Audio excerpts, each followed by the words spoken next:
ब्रह्मानन्दं परमसुखदं केवलं ज्ञानमूर्ति द्वन्द्वातीतं गगनसदृशं तत्त्वमस्यादिलक्ष्य एकं नित्यं विमलमचलं सर्वार्थिसाक्षिभूतं भावारहितं त्रिगुणरहितं श्री सद्गुरुस्तन्नमामि।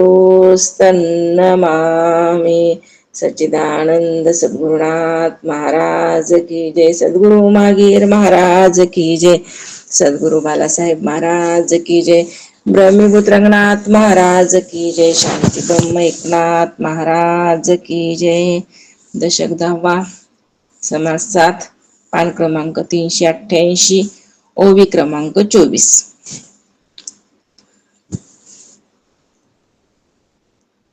दोन्ही सामर्थ्य एक होता, काळस नाटोपे सर्वता, तेथे इतराची कोण कथा, कीटक न्यायी।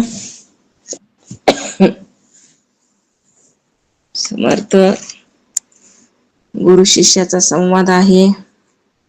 सगुण भजनाचं निरूपण सांगायला लागलेले आहेत. समर्थ म्हणतात, निष्काम भजनाने आणि ब्रह्मज्ञानाने सामर्थ्य एकवटले की काळाचेही सामर्थ्य त्याच्या पुढे उणं पडतं. म्हणून भजन पाहिजे. पण भजन कसं पाहिजे? निष्काम. कारण निष्काम भजनाचं आणि ब्रह्मज्ञानाचं काय आहे? सामर्थ्य. या दोघांचं एकवटलं, एकता झाली, निष्कामता आणि ब्रह्मज्ञान. ब्रह्मज्ञान बी घ्यायला लागलो आणि निष्काम पण चाललेलं आहे सगळं. मग अशी जर सांगड झाली तर काळाचेही त्याच्या पुढे सामर्थ्य उणं पडतं, टिकू शकत नाही. जसं म्हणले, कीटक न्यायाने इतरांची काय कथा. कीटक न्याय सांगितला तर म्हणजे बाकीच्यांची काय कथा असेल. म्हणून निष्काम भजन वरी विशेष ब्रह्मज्ञान, तयास तुळिता त्रिभुवन उणे वाटे. म्हणून निष्काम भजन, विशेष ब्रह्मज्ञान याची तुलना करणे योग्य त्रिभुवनात दुसरं काहीच नाही. ब्रह्मज्ञान बी असावा विशेष रूपानं आणि निष्काम भजन हे असावं. ह्याच्यासारखं म्हणले दुसरं काहीच नाहीये. नाही ते काही आपण बघतो एकीकडेच वणवेच असतो, पण नाही, इथं काय केली? सांगड घातली निष्काम भजनाची आणि ब्रह्मज्ञानाची. कारण नुसतं कोरडं बी ज्ञान नाही जमत, तिथं भक्तीचा ओलावा लागतं असं पण आपण ऐकलेलं आहे. कारण भक्तीशिवाय फलीभूत ज्ञान पण होत नाही. म्हणून भक्तीने धरले हाती, मग ज्ञान वैराग्य पाठी येते. ऐक नाही. म्हणून भक्तीलाही काय करावं लागते? हातामध्ये धरावं लागते. मग ज्ञान आणि वैराग्य आलं की ज्ञानाला ये म्हणण्याची गरज नाही, आपोआप ज्ञान पण आल्याशिवाय राहत नाही. म्हणून निष्कामता पण पाहिजे भजनामध्ये. जे आपण करतो त्याच्यामध्ये सकामता नसावी. सकामता म्हणजे जे करायला लागलो लगेच त्याचं फळ मागणं. देवा मला असं पाहिजे, देवा मला तसं पाहिजे, झालं म्हणले तिथं निष्कामता नाही तर तिथं सकामता प्राप्त होत असते. म्हणून करायचं ते निष्काम करायचं, सर्वस्व भगवंताला समर्पित करायचं, जसं साधू संतांना केलं त्याप्रमाणे. ते बी आपल्यासारखेच होते, पण त्यांनी अट्टहासानं निश्चयात्मक केलेलं आहे. त्यांनी काही आपला पाऊल मागे टाकला नाही. तर त्याचप्रमाणे धाडसी होऊन आपण सुद्धा तसंच करण्याचा काय करायचा प्रयत्न. कारण अनुभव पाहिजे ना, आपल्याला बी सुखाचीच प्राप्ती करून घ्यायची ना, आपल्याला बी सुखरूपताच हवी आहे ना, मोक्षच प्राप्त करून घ्यायचा आहे ना. मग मोक्ष जर प्राप्त करून घ्यायचे तर साधू संतांच्या पावलामागं पाऊल आपल्याला सुद्धा टाकावं लागेल. म्हणून गरज आहे निष्कामतेची आणि ब्रह्मज्ञानाची. येथे बुद्धीचा प्रकाशक आणि नचडे विशेष, प्रताप कीर्ती आणि यश निरंतर. जेथे आत्मज्ञानाची ज्ञानी भक्ताचा महिमा वर्णन करण्यास बुद्धीचा प्रकाश अपुरा पडत असतो, कारण ज्ञानी भक्तच तशी असतात. आणि सगळ्यात प्रिय भगवंताला हा ज्ञानी भक्त आहे बरं का. सगळ्यात प्रिय भगवंताला ज्ञानी भक्त आवडतो. भक्त आवडतो पण ज्ञानी आवडतो. विशेष महत्व ह्या ज्ञानी भक्ताला दिलेलं आहे. म्हणून ज्ञानी भक्ताच्या महिमा वर्णन करण्यास बुद्धीचा प्रकाश अपुरा पडत असतो. त्याचा प्रताप, त्याची कीर्ती, त्याचं यश निरंतर वाढतच जातं. कुणाचं?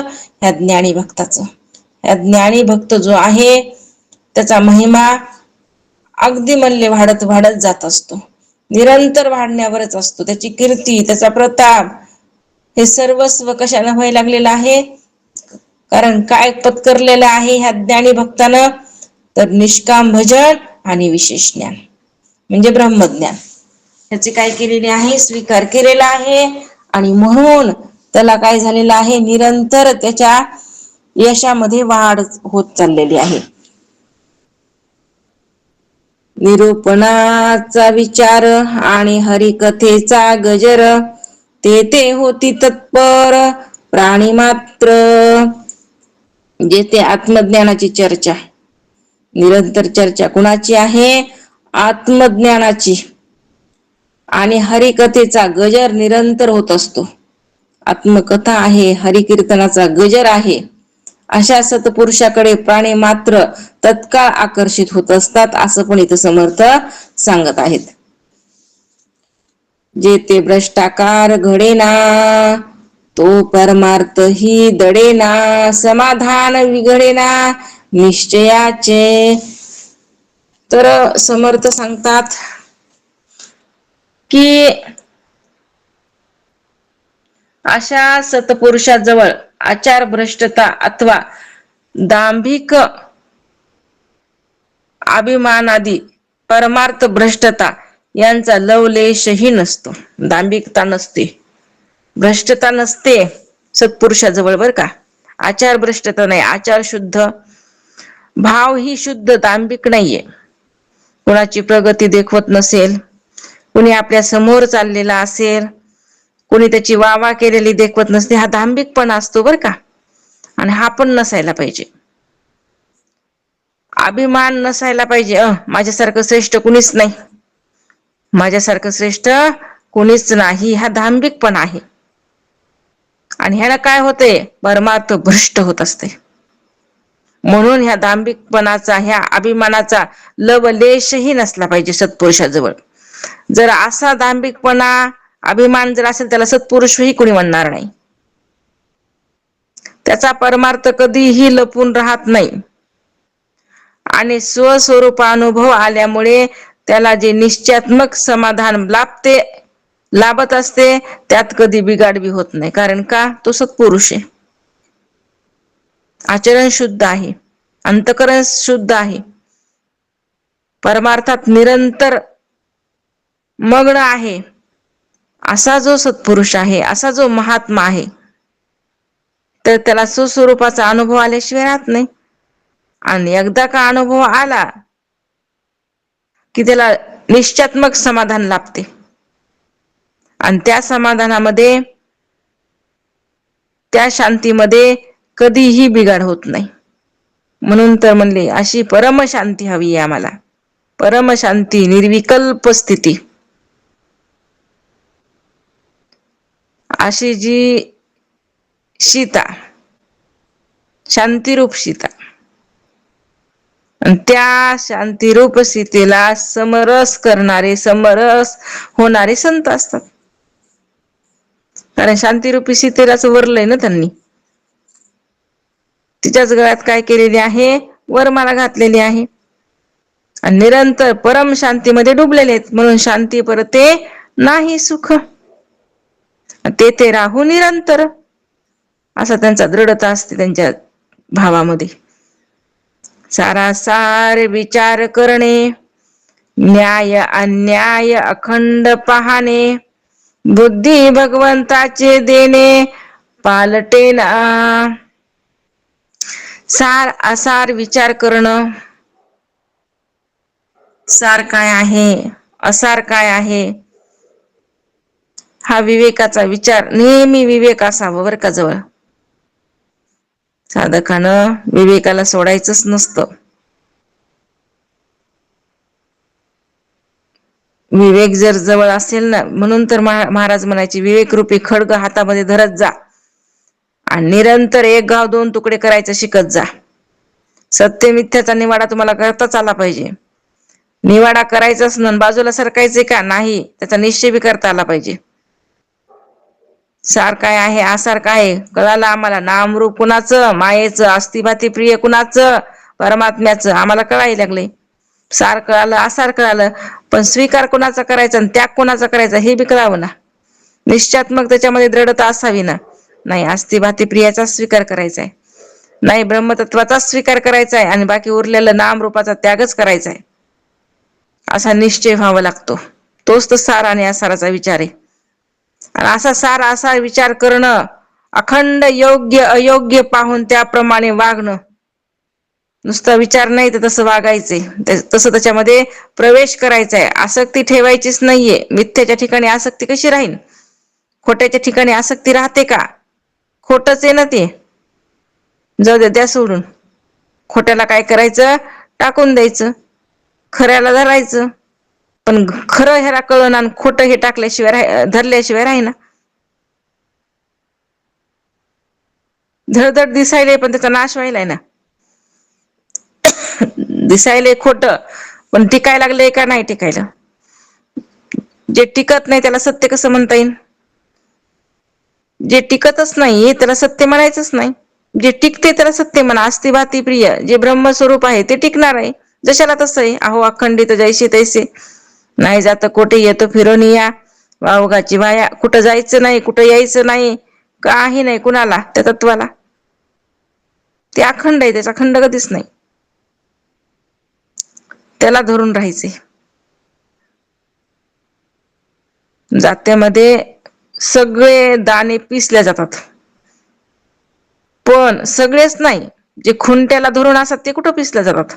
त्याचं होतंय का पीठ? नाही, तिथे शाबीत राहतात. तसं म्हणले ब्रह्माला धरून राहा, काहीच होणार नाही. शाबीत राहतान, जशाला तसं राहतान, ब्रह्म होऊन राहतान. पण ब्रह्माला धरताच येईना झाले. देहाला देह सुटावं तर ब्रह्म धरावं. देह सुटला तर धरता येईल. देह सुटणं झाल्यावर ब्रह्म काय धरता येईल? एक सुटलं की एक धरल्या जाते. दोन्ही एकत्र कसे राहतील? सत्य असत्य एकत्र नाही, मान अपमान एकत्र नाही, सुख दुःख एकत्र नाही, अंधार उजेड एकत्र नाही. तसं सत्य मिथ्या, ब्रह्म आणि हे जगत एकत्र कसे राहतील? भावामध्ये, वृत्तीमध्ये. म्हणून बदल करण्याचा काय करावं? प्रयत्न. कोण? ज्ञानी पुरुषानं, साधकानं. म्हणून योग्य अयोग्य पाहून त्याप्रमाणे वागणं, या प्रकारची बुद्धी ही भाग्यवंताची देणगी असते. ती भगवंताची अथवा भगवंताची अक्षय कृपाच असून त्यात कधी बदल होत नसतो.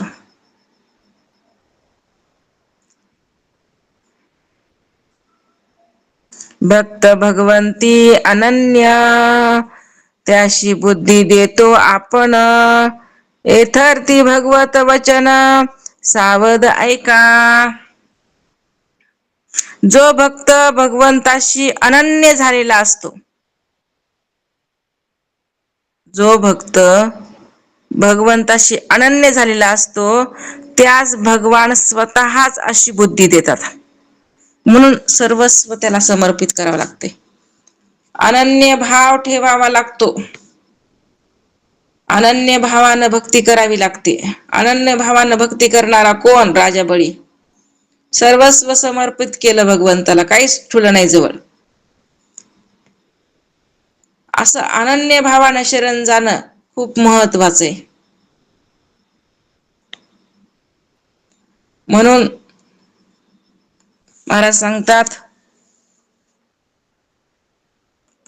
जो अनन्य झालेला असतो त्यास भगवान स्वतः अशी बुद्धी देतात. या अर्थाने भगवंताचं वचन आहे ते सावधपणे ऐका.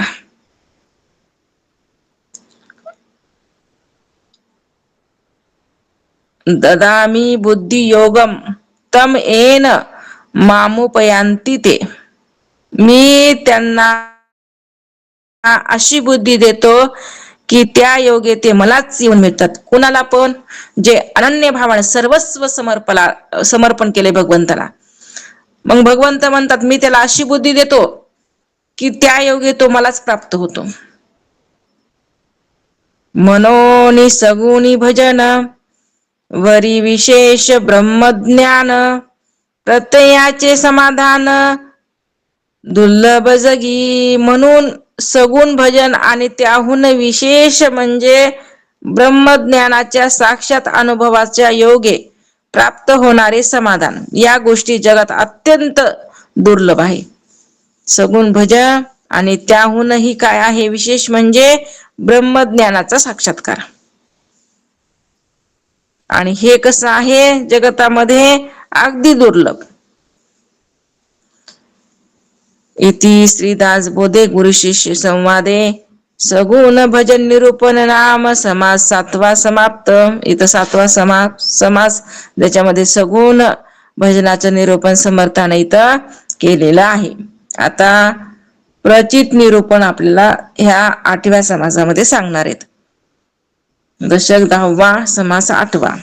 ऐका प्रचितीची लक्षणे, कारण प्रत्येकाला प्रचिती हवी असते बरं का. प्रचित पाहेल ते शहाणे वेडे दैन्यवाने प्रचितीविन. म्हणून इथं सांगत आहेत कारण प्रचिती यावी, अनुभव घेता यावं असं प्रत्येकाला वाटत असतं. किती जरी वाटलं पण घेता आलं पाहिजे ना. त्याच्यासाठी कशी घ्यायची, कशी प्रचिती येत असते ह्याचं निरूपणच इथं करणार आहेत समर्थ. आता प्रचितीचं लक्षण ऐका. काय प्रचितीचं लक्षण ते सांगणार आहेत, म्हणून लक्ष देऊन ऐका. जो स्वानुभव घेऊन कुठल्याही गोष्टीची पारख करतो तो शहाणा समजावा.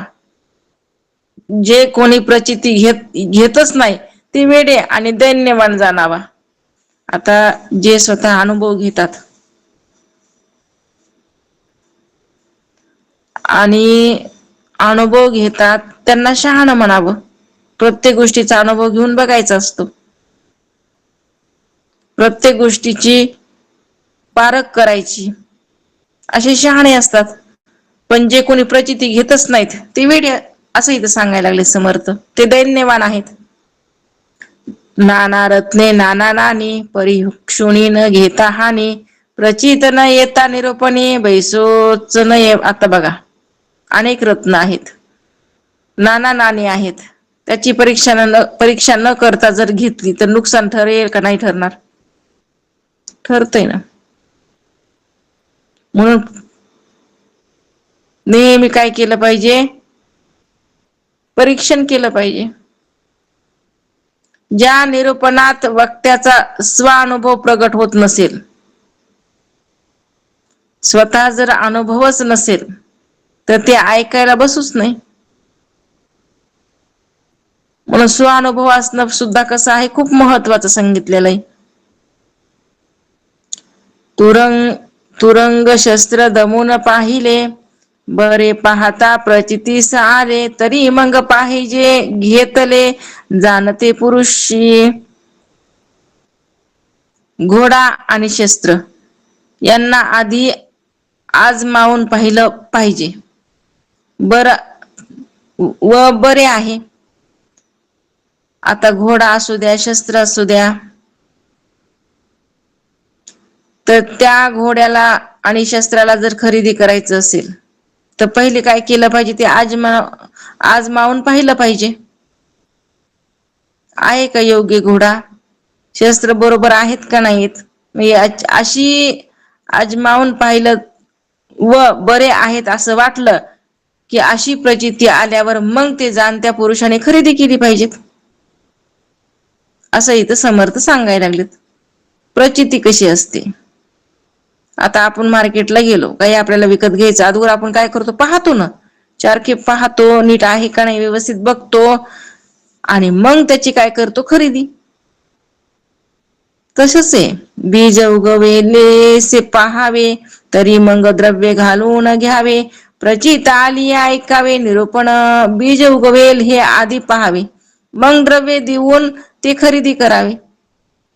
वक्ता जे निरूपण करतो त्याची प्रचिती आली तरच ते निरूपण ऐकावं, असं इथं समर्थ सांगायला लागलेत. देही आरोग्यता जहाली, ऐसी जना प्रचिती आली.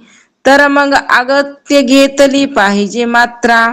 एखाद्या औषधाने रोगाला बरे वाटून आरोग्य प्राप्ती झाली, अशी लोकांना प्रचिती आली असेल तर ती मात्र औषध घ्यावीच. आणि जर म्हणले औषध किती बी घेतले, बिमारीच दुरुस्त होईना, हे उपयोग काय मग?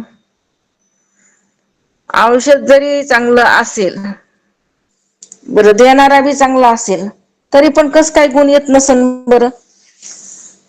बरं औषध घ्यायला लागलंय पण औषधच योग्य नसेल तरी बी गुण येणार नाही, म्हणून सांगड पाहिजे. काय झालं होतं माहिती का? शेषनाग आहेत, सगळ्यांना माहिती आहे. भगवंताचं जे शयन करण्याचं स्थान म्हणजे शेषनाग. त्यांचे एकदम काय झाले, ते बिमार पडले. बिमार पडले आणि आता बिमार पडल्याच्या नंतर म्हणले डॉक्टरला बोलवा. त्यांचा डॉक्टर म्हणजे कोण? अश्विनी कुमार, देवांचा डॉक्टर. गेले, त्यांचं परीक्षण वगैरे केलं आणि तपासल्याच्या नंतर औषध दिलं करून रोग दुरुस्त व्हायला. आणि औषध दिल्याच्या नंतर गेले ते. ह्यांना औषध घेतलं पण काय झालं नाही, दुरुस्त झालेच नाहीत. पुन्हा परत अजून अश्विनी कुमारला सांगितलं औषध परत द्यावं लागल, कारण दुरुस्ती अजून काय झालं नाही, रोग बरा झाला नाही.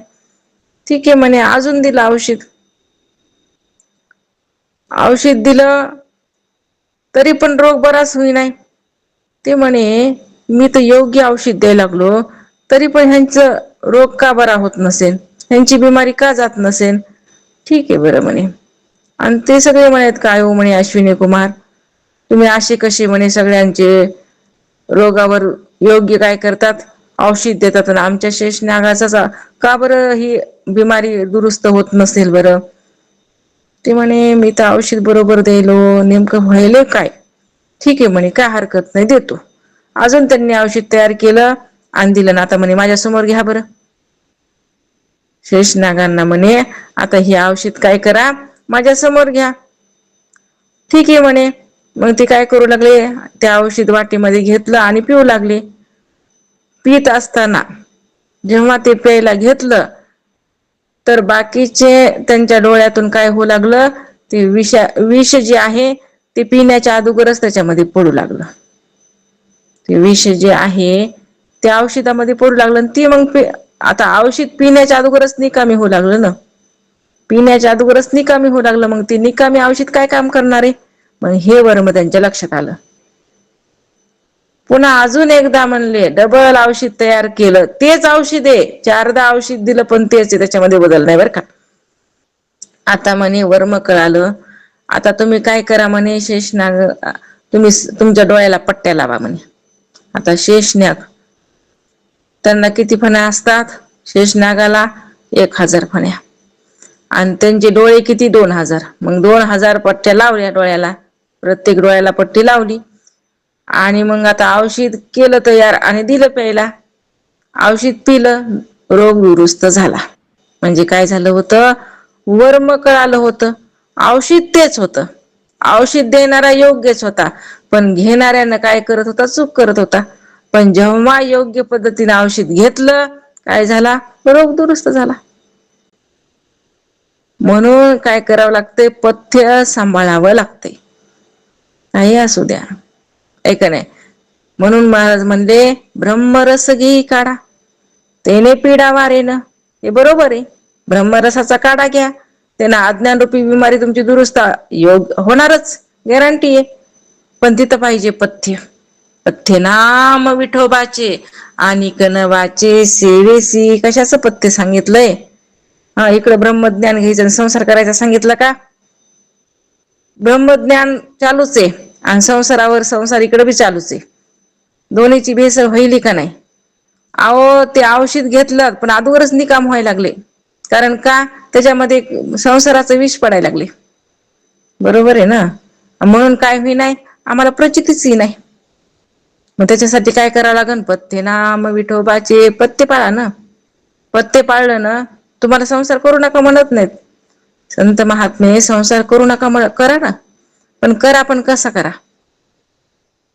ज्याचा त्याच्या ठिकाणी व्यवहार ठेवा आणि आपलं बाजूला निघण्याचा प्रयत्न. मनाला काय काम आहे तुमच्या. तुम्ही मन त्याच्यात बिनकामी गुरफटायला लागलात. मनाला बाजूला करा. इंद्रियांना काम द्या. इंद्रिय आपले काम व्यवस्थित करतात. कारण ते कसे येतं असाधारण कारण आहेत. कोण इंद्रिय आपलीच कामं करतात. ते दुसऱ्याचे काम करत नाहीत. आपण तरी एखादे दुसऱ्याचे काम करतो.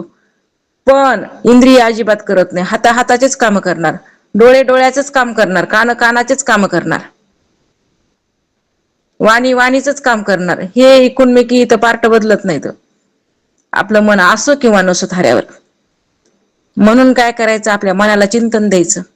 आणि हे मग इंद्रिय आपले काम करत राहतात. करून बघायचं असं होतंय. पण केलं पाहिजे. केल्यान होत आहे रे आधी केलेची पाहिजे. मग एक नंबर होते. तुमचा संसार बी एक नंबर होतय. आणि तुमचा परमार्थही एक नंबर होते. पण हे वर्म काय झालं पाहिजे आपल्या लक्षामध्ये आलं पाहिजे. मग का प्रचिती येणार नाही. येती कारण निरंतर नाम चालू आहे ना आपलं. पथ्य नाम विठोबाचे. विठोबाचं निरंतर चित्तामध्ये नाम. आणि हातामध्ये काम. कामामध्ये काम आणि मुखामध्ये राम. बघा मग प्रचिती येते का नाही. आल्याशिवाय राहत नाही. काय कशाला उशीर पाहिजे. कशाला वर्ष घालवायचं. पण पथ्य पाळा. म्हणून महाराज म्हणतात कि एखाद्या औषधाचा कोणालाही अनुभव नसता ते घेणे म्हणजे चांगली प्रकृती बिघडून घेणे. एखाद्या औषधाने रोगाला बरे वाटून आरोग्या प्राप्ती झाली अशी लोकांना प्रचिती आली असेल ती मात्र अगत्याने घ्यावी. तसं औषध आपण काय करतो अवश्य घेतो. प्रचिती विना औषध घेणे तरी मग धडची विधडणे अनुमाने जे कार्य करणे त्याची मूर्खपण. एखादा औषधाचा कुणालाही अनुभव नसता ते घेणं. आता काय म्हणतात औषधाचा काय नाही अनुभव नाही आणि ते घ्यायले. म्हणजे चांगली प्रकृती काय होईल मग बिघडून घेणं आहे का नाही. कुठलेही कार्य केवळ अनुमानाने करणे म्हणजे मूर्खपणाच आहे. उगच मग काय करायचं उगच अनुमान लावायचं. ते औषध घ्यायचं.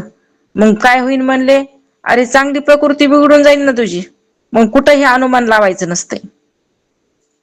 प्रचितीस नाही आले आणि स्वर्ण करविले तरी मग जाणावे ठकिले. देखत देखता काही लोक किमयेने तांब्याचे किंवा लोखंडाचे सोने करून देतो असे म्हणतात. पण त्याच्या म्हणण्याची प्रचिती न घेता त्याच्यावर विश्वास ठेवून त्या सोनं करायला सांगणं म्हणजे बघता बघता फसविले जाणे आहे का नाही. हातानच फसले जाणं आहे का नाही. म्हणून काय करायचं अगोदर नीट तपासायचं. 4 जणांना विचारायचं आहे का नाही. आणि मग काय करायचं अनमोल वस्तूच्या हातामध्ये द्यायची. तोपर्यंत नाही. शोधून पाहिल्या विन काहीतरी एक कारण होणार नाही निर्वाण प्राणास घडे. पारखल्याशिवाय केलेली कोणतीही गोष्ट कारणी लागत नाही. म्हणून तर विचारच महत्वाचा सांगितलाय. प्रत्येक गोष्टीमध्ये संसार असो का तुमचा परमार्थ असो तिथं तुम्हाला काय करावं लागेल विचारच करावा लागेल. कोणतीही गोष्ट पारखल्याशिवाय केलेली कोणतीही गोष्ट कारणी लागत नसते. मात्र प्राणावर बेतण्याची शक्यता सुद्धा असते म्हणली. म्हणून पारखावं. म्हणून अनुमानाचे कार्य भलत्याने कदापि करू नये. उपाय पाहता अपाय नेमस्त घडे. म्हणून चांगल्या माणसाने अनुमानाने कुठलेही कार्य करू नये. अनुभव न घेता कार्य केल्याने उपायाच्या ऐवजी अपायच निश्चिंतपणे घडतो. म्हणून चांगल्या माणसानं अनुमानाने कुठलंही कार्य करायचं असेल ना अनुभव घ्यावा. अनुभव न घेता कार्य करायचं नाही. नाहीतर म्हणजे निश्चितपणे अपाय झाल्याशिवाय राहत नाही.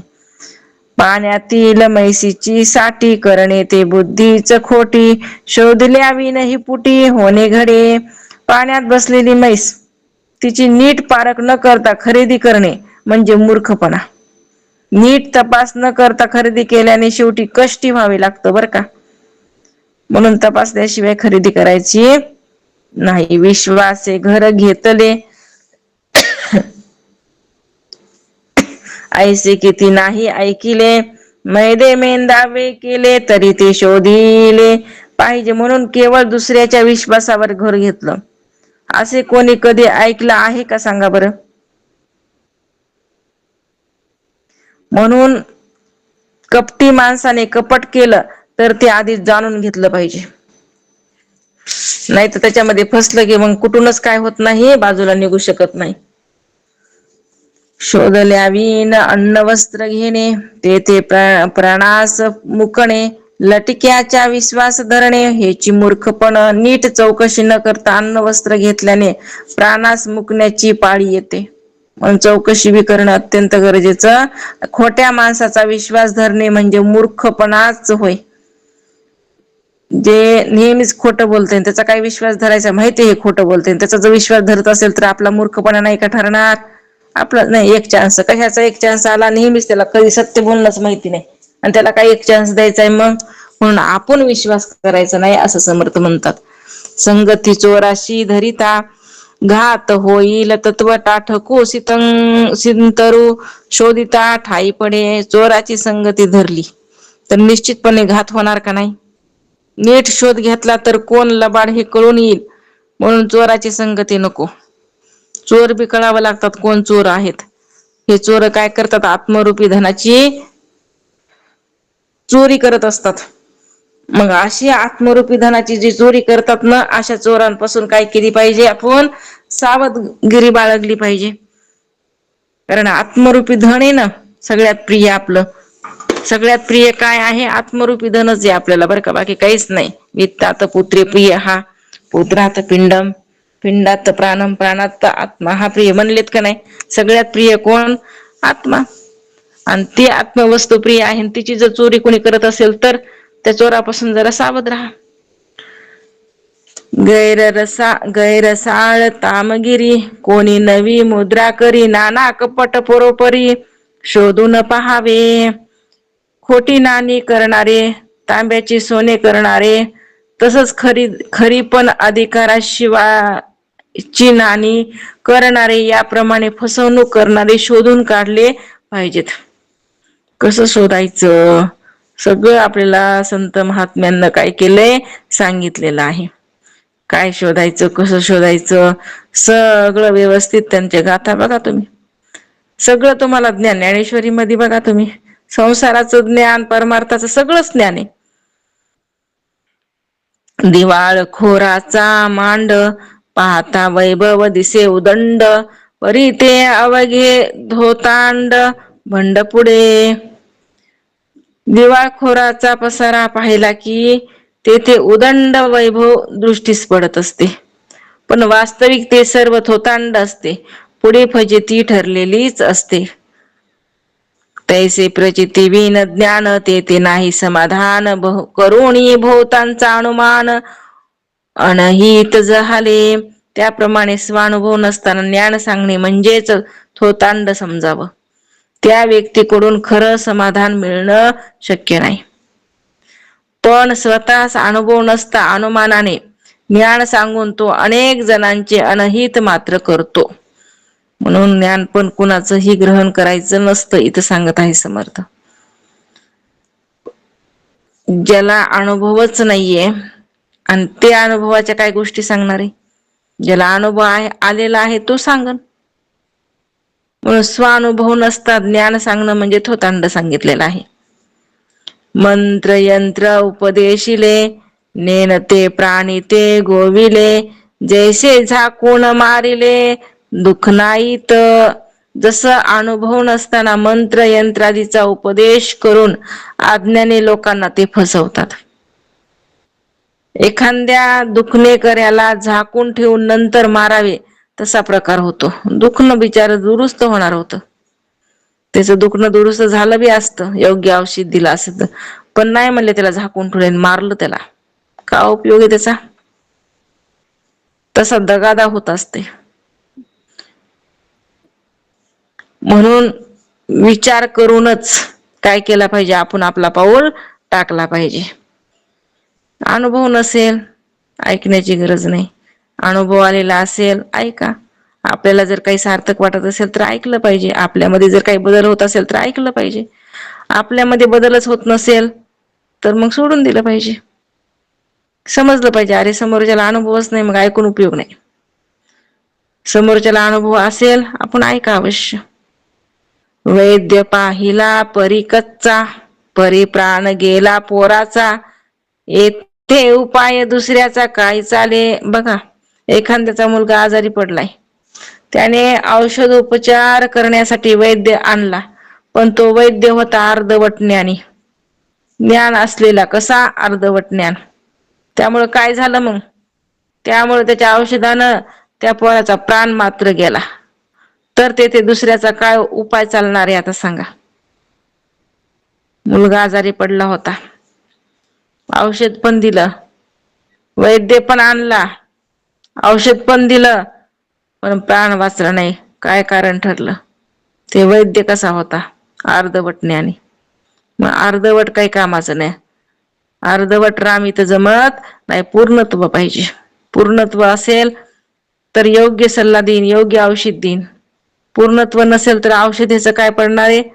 अर्धवट ज्ञानी जो आहे त्याला औषध तरी देता येईल का? ते फक्त काय करते? प्रचितीसाठी करते. महाराज आपले नेहमी म्हणायचे ना, हाफ नॉलेज इज डेंजर. हा, right right. Half knowledge is danger. कारण काय नाही, ज्ञानच नाही ना, अर्धवट ज्ञान. इकडलं बी नाही धड, इकडलं बी नाही धड, म्हणून हे डेंजर असते. त्याला प्राण जाते. इथं तर काय करायचं आहे? अमरत्व गाठायचे, अमरपदाची प्राप्ती करून घ्यायची. आणि तिथं जर आपल्याला औषधच योग्य नाही भेटलं तर काय करायचं मग? जे अज्ञान रूपी बिमारी आहे ती घालवायची. ती गेल्याशिवाय अमरत्व प्राप्त होणार नाही. त्याच्यासाठी योग्य काय पाहिजे? औषध बी तसंच पाहिजे. दुःख्यांतरी झिजे आणि वैद्य पुसता लाजे, तरीच मग त्यासी साजे आत्महत्या रे. पण एखादा माणूस दुखण्याने आतल्या आत झिजत चाललेला आहे, पण वैद्याने दुखण्यासंबंधी प्रश्न केल्यावर त्यास काही सांगण्यास लाजू लागला, तर त्याने आपलाच आपण घात करून घेतला असे सुद्धा म्हणावं लागेल. आता डॉक्टरकडे गेल्यावर काय लाज धरायची? दुखणंच आहे, भयानक आहे, मग काही दुखू द्या, सांगावंच लागते का नाही स्पष्ट, तर ते योग्य औषध देईन. दुखण्यासंबंधी काय जे प्रश्न केलेला आहे त्याचा योग्य जर काय केला, उत्तर दिले, नाही म्हणले लाजू लागलं, लाजशील तर मरशील ना. मग जे आहे ते सांग ना स्पष्ट. योग्य काय होणार आहे तिथं औषध भेटणार आहे ना, आणि ते औषध घेतलं की तुझी दुरुस्ती होणार आहे. बिमारी जी आहे तुझी ती दुरुस्त होणार आहे. आणि तिथं जर लाजू लागलास तर मरशील म्हणले. मग म्हणून काय करावं लागते? जिथं लाजायचं तिथंच लाजावं, कुठं बी लाजायचं नसते. म्हणून जाणत्यावरी गर्व केला, तरी नेणत्याकरिता बुडाला, येथे कोणाचा घात झाला बरे पहा. जाणत्या माणसाचा गर्वाने अनादर करून नेणत्याची संगत धरल्यामुळं काय झालं? एखादा माणूस बुडतो. यात कुणाचा घात झाला सांगा बरं? ज्यानं केला त्याचा. जाणत्या माणसाला काय केलं? ह्यालाच आला होता गर्व. जे जाणत होतं त्याला दिलं सोडून, आणि जे नेंत म्हणजे अज्ञानीची काय केली? संगती केली. ज्ञानाची काय केली म्हणले? संगती सोडली ना अज्ञानाची संगती केली. मग कोणाची घात झाला? ज्याने ज्ञानी पुरुषाची संगती सोडून अज्ञानी पुरुषाची संगती केली त्याचा घात झाला. पापाची खंडना झाली, जन्म यातना चुकली, ऐशी स्वयं प्रचिती आली, म्हणजे बरे पाप सर्व नष्ट झालं. परत जन्मास यावे लागणार आहे का? पाप नष्ट झाल्यावर जन्माला यावं लागते का? नाही ना, आहे का नाही? पण पाप नष्ट व्हावं लागते का नाही? मग पाप सर्व नष्ट झाले, परत जन्माला यावे लागणार नाही अशी आपल्याला प्रचिती आली पाहिजे का नाही? आली पाहिजे. त्याच्यासाठी काय करावं लागेल? प्रयत्न करावा लागेल. एका पंचीकरणानं सांगितलं की लागून येती पाप पुण्य अंगा. पाप बी लागणार नाही, पुण्य बी लागणार नाही, आहे का नाही? अशी स्थिती तुम्हाला प्राप्त होणार आहे. पण त्याच्याकरता तुम्हाला ती अवस्था प्राप्त करून घ्यावं लागेल. त्रिपुट्या पाठ करावं लागत्यान, त्याच्यापेक्षा वेगळं निघावं लागेल. निघलात तर होणार आहे. नाहीतर म्हणजे इकडलं बी माहिती बी आहे, नुसतं माहिती आहे. माहिती असून उपयोग काय? नुसतं माहिती आहे पण घराच्या बाहेर निघायचंच नाही. पत्ता तर माहिती पण कधी घराच्या बाहेर निघायचंच नाही. आणि असं अमुक अमुक आहे बरं का, असं असं जावं लागते बरं का, नुसतं म्हणल्याने जमतंय का? परमेश्वरास ओळखिले आपण कोणासे कळले, आत्मनिवेदन झाले म्हणजे बरे. परमेश्वराचं खरं स्वरूप स्वतः अनुभवाने जाणले, आपण कोण ह्याचाही अनुभव घेऊन आत्मनिवेदन झाले म्हणजे बरं. कोण बघ परमेश्वर खरा, परमेश्वराचं जे खरं स्वरूप आहे स्वतः अनुभवाने जाणले, सांगितलं. कारण शास्त्र त्याच्यासाठीच पाठन केलं. कारण का? परमेश्वराचं खरं स्वरूप कळावं म्हणून. आणि ते काय केलं? जाणून घेतलं. मग ते जाणल्यावर काय होतंय? त्याचा अनुभव येतो. अनुभव आला की झालं म्हणजे आत्मनिवेदन झाला. ब्रह्मांड कोण केले, कासयाचे उभारले, मुख्य कर्त्यास ओळखिले म्हणजे बरे. ब्रह्मांडाचा कर्ता कोण, याची उभारणी कशी झाली, मुख्य कर्ता कोण, हे सर्व ज्ञान होणे अत्यंत आवश्यक आहे. येथे अनुमान राहिला तरी परमार्थ केला तो वाया गेला. प्राणी संशयी बुडाला प्रचिती विण. या सर्व गोष्टीविषयी जर मनात संशय असतील, मग जो परमार्थ केला असेल तो वाया गेला असे जाणावं. कारण का? प्रचिती नसेल तर तो माणूस संशयात बुडून राहतो. जर प्रचिती आली तर संशय नाही राहिला, संशय असेल तर प्रचिती येणारच नाही. आणि संशय तर पूर्णतः निवृत्त झाले पाहिजेत. जोपर्यंत संशय निवृत्त होत नाही तोपर्यंत श्रवण करणं अत्यंत गरजेचं आहे. कारण श्रवण मननाने संशयाची काय होत असते? निवृत्ती. प्रमाण असू द्या किंवा प्रमेय संशय असू द्या, हेच आडवे येत असतात ना. ह्याची निवृत्ती करण्याकरता श्रवण मनन लागत असतं. आणि हे एकदा निवृत्त झाले, आणि खतरनाक संशय म्हणजे विपरीत भावना. सगळ्यात खतरनाक कोण आहे? विपरीत. प्रमाणाप्रमेयाच्या ही पलीकडे विपरीत भावना. दोन दोन सत्य कसं असन बरं? एका मॅन मध्ये एकच तलवार, एका वृत्तीमध्ये एकच वृत्ती बसन. दोन दोन वृत्त्या कशा बसत्यान? एका काळी एकच वृत्ती. जसं म्हणले दोन दोन ज्ञान डेंजर असते. म्हणजे दोन दोन सत्य कसं आहे? डेंजर. परमार्थाचं बी आणि संसाराचं बी. म्हणून परमार्थ असा करावा की संसाराचं काय व्हावा? आपोआप विसर पडावा, इतका परमार्थ वाढला पाहिजे. हे परमार्थाचे वर्म लटिके बोले तो अधम, लटिके मानी तो अधमोद्धम. यथार्थ जाणावा. येथे थोडक्यात परमार्थाचं वर्म सांगितले आहे. हे खोटं आहे असे जर कोणी म्हणेल तर तो माणूस अधम आहे असं समजावा, असं जाणावा. जो या वर्मास खोटे मानेल तो खरोखरच अधमातला अधम जाणावा. म्हणून वर्म सांगितलंय. परमार्थामधलं काय केलंय? हे वर्म सांगितलेलं आहे. आणि हे जर खोटं म्हणतात तर त्याच्यासारखा मूर्ख दुसरा कोणीच नाही, असं समर्थ इथं सांगतात. येथे बोलण्याची झाली सीमा, नेनता न करे परमात्मा. असत्य नाही सर्वोत्तमा तू जानसी. आता यापुढे काही बोलण्यासारखे उरलंच नाहीये. आता यापुढे काही बोलण्यासारखे उरलेच नाही. अज्ञान जोपर्यंत शिल्लक असतं तोपर्यंत परमात्मा स्वरूपाचे ज्ञान होऊ शकत नाही.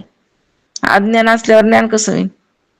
म्हणून हे सर्वोत्तमा रामराया, मी जे सांगतो ते असत्य नाहीत हे तू जाणतोस. समर्थ म्हणतात, मी जे सांगायला लागलो ना, हे भगवंता, हे माझ्या रामा, हे रामप्रभू, रामराया, मी जे सांगायला लागलो ना ते असत्य नाही हे तुला तर माहिती. म्हणे कोणी मानू न मानू, पण तुझी साक्षी घेऊन मी काय करत आहे? हे सांगत आहे. माझे उपासनेचा बंडीवार, ज्ञान सांगावे साचार, मिथ्या बोलता उत्तर प्रभूस लागे. माझ्या उपासनेची थोरवी हीच आहे की खरोखर सत्य असेल तेच ज्ञान लोकांना सांगावे. समर्थ म्हणतात, माझ्या उपासनेची थोरवी हीच आहे की जे खरं आहे ते मी लोकांपर्यंत नेऊन पोहोचवणार, लोकांना सांगणार. मी जर मिथ्या बोलेन, जर मी सत्य आहे ते बोलायला लागलो आहे की नाही, पण जर मी मिथ्या बोलत असेल तर दोष प्रभूला लागेल. कारण श्रीरामाचा मी कोण आहे? दास आहे. आणि खरं सांगू का म्हणले, श्रीरामाचे दास खोटं बोलतात असं कधीच ठरत नसतं. आणि जर मी तुम्हाला असत्य वाटत असेल, खोटं बोलत असेल असं जर वाटत असेल तर म्हणत आहेत समर्थ, मी जर मिथ्या बोलेन तर दोष प्रभूला लागेल. कारण श्रीरामाचे दास खोटे कधीच बोलत नसतात. आणि तुम्हाला जर वाटत असेल तर मग ठरण म्हणले तसं नाही का, तसं मनात सुद्धा आणायचं नसतं बरं का. म्हणून सत्याची बोली जे करत्यास पाहिजे ओळखिले, माया उद्भवाची शोधिले पाहिजे मूळ. म्हणून जे सत्य आहे ते सांगितले जात आहे. खरा करता कोण हे साधकाने ओळखले पाहिजे. तसंच माया कोठे कशी उत्पन्न झाली याचा मुळाचाही शोध घेतला पाहिजे.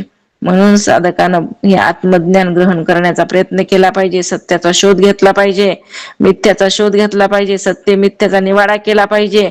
करता कोण आहे, करविता कोण आहे हे साधकाने ओळखावं. म्हणून ओळखीला हरी, म्हणून हे ज्यांना ओळखता आलं त्याला धन्यता दिली. माया कुठं आहे, माया कशी आहे, माया कशी उत्पन्न झालेली आहे तिचाही काय केला पाहिजे? शोध घेतला पाहिजे. त्या मायेचाही काय केला पाहिजे? शोध घेतला पाहिजे. शोध घेतल्यावर ती कळण कशी येते, तिचा शोधच नाही घेतल्यावर काय कळणार आहे? म्हणून शोधायला जा, हाताला काय लागते बघा. पण शोधल्यावर कळण, तसं कळणार नाही. असं कितीही सांगितलं तरी काय होत नसते, हो हो म्हणायचं सोडून द्यायचं असं असते. पण स्वतः जेव्हा आपण काय करतो, प्रयत्न करतो ना, तेव्हा बराबर आपल्या हाताला लागल्याशिवाय राहत नाही. तेची पुढे निरूपण, बोलिलेची बोलिले प्रमाण, श्रोती सावधांत करणं, घातलेची घालावे. तेच निरूपण पुढे केले जाईल. पूर्वी जे बोलले गेले तेच परत बोलावे लागत आहे.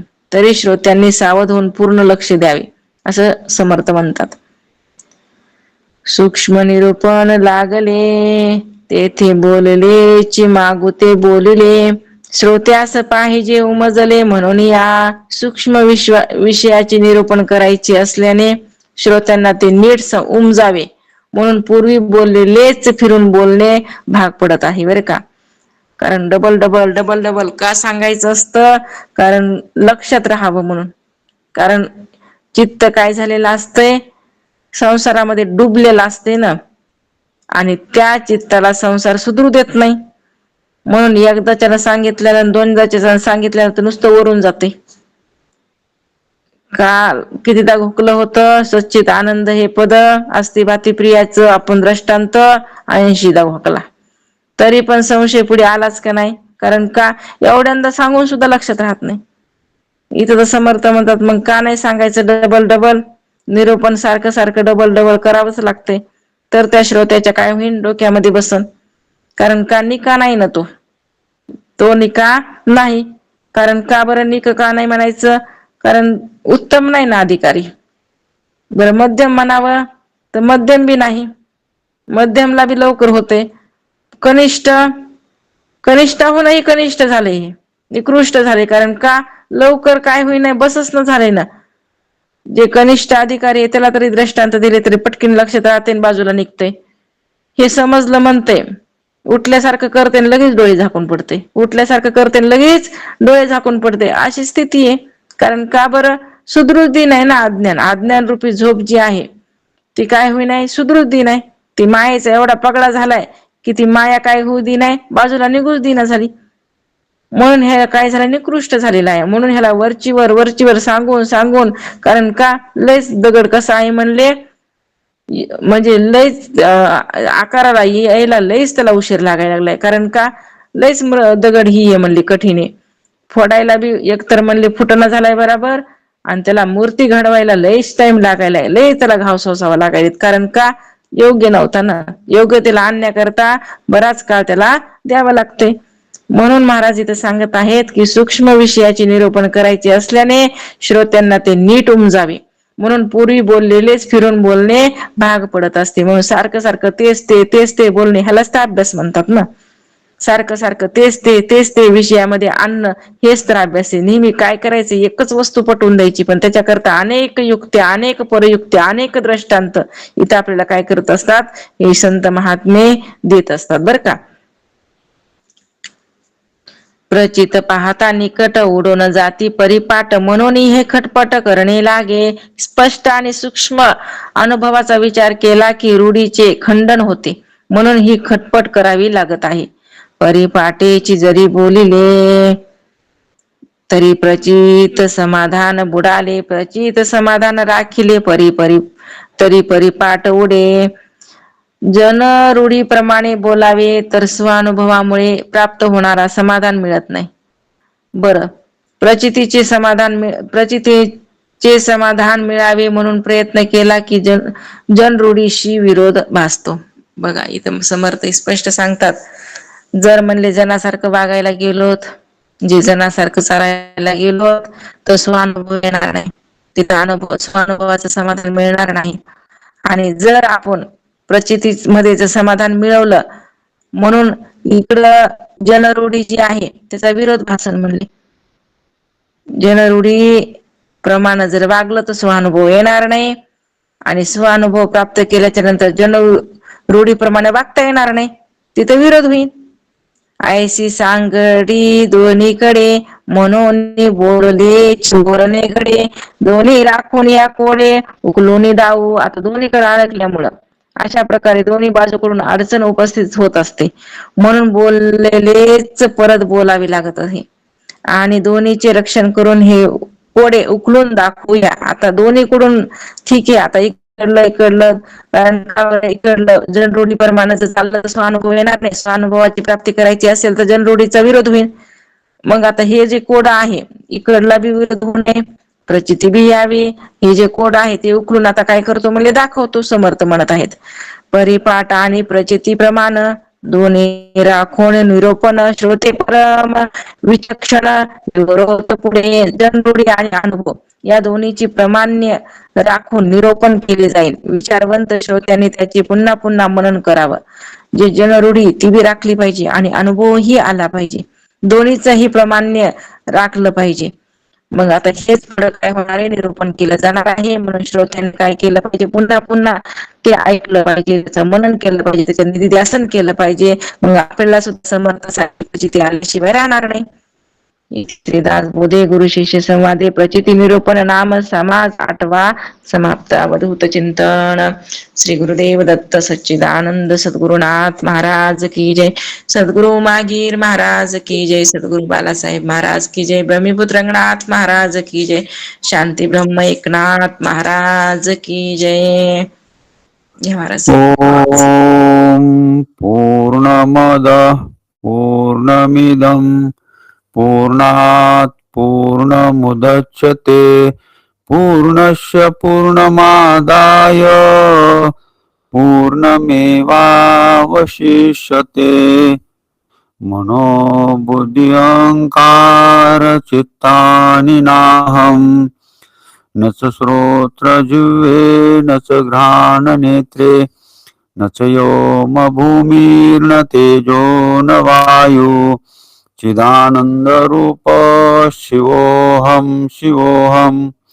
न च प्राणसंज्ञो न वै पञ्चवायु न वा सप्तधातुर्न वा पञ्चकोश न वाक्पाणिपादौ न चोपस्थपायु चिदानन्दरूप शिवोऽहं न मे द्वेषरागो न मे लोभमोहो मदो नैव मे नैव मात्सर्यभाव न धर्मो न चार्थो न कामो न मोक्ष चिदानन्दरूप शिवोऽहं न पुण्यं न पापं न सौख्यं न दुःखं न मंत्रो न तीर्थ न वेदा न यज्ञाः अहं भोजनं नैव भोजन्न भोक्ता चिदानन्दरूप शिवोऽहं शिवोऽहं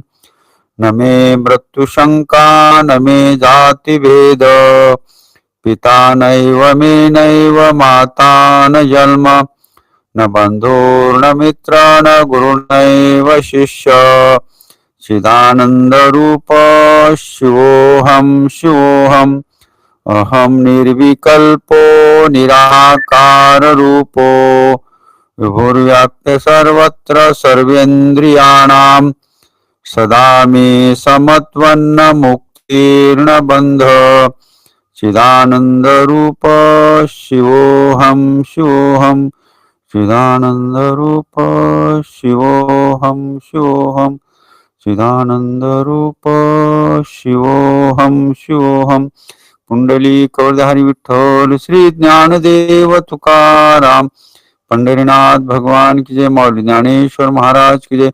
जगद्गुरु तुकाराम महाराज की जय। शांति ब्रह्म एकनाथ महाराज की जय। ब्रह्मीभूत रंगनाथ महाराज की जय। संत जनाबाई महाराज की जय। संत मोतीराम महाराज की जय। संत मारुतराव महाराज की जय। अवधूत चिंतन श्री गुरुदेव